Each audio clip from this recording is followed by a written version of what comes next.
In a small town, there stood a McDonald's that was rumored to be haunted. It was one of those late-night spots where the neon lights flickered and the air was filled with the greasy smell of fries and burgers.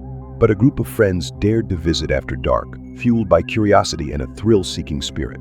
They arrived just before midnight, the drive-through window already shut, the dining area dimly lit. Only a solitary employee remained inside, a weary-looking woman with dark circles under her eyes.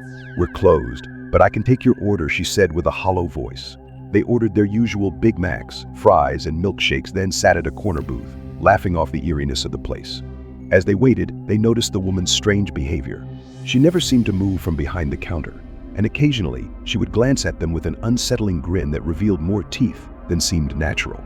Moments later, a loud bang echoed from the kitchen. The friends froze, their laughter dying in their throats. The woman remained unfazed, her eyes fixed on the darkness beyond the counter. "What was that?"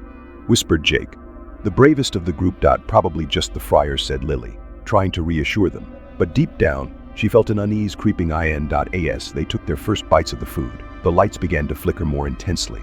Suddenly, the restaurant speakers crackled to life, playing a distorted version of the McDonald's jingle, warped and twisted. The woman at the counter laughed, a deep, throaty laugh that sent chills down their spines. "Eat up, kids. You don't want to waste good food," she said, her grin widening until it seemed to stretch unnaturally across her face.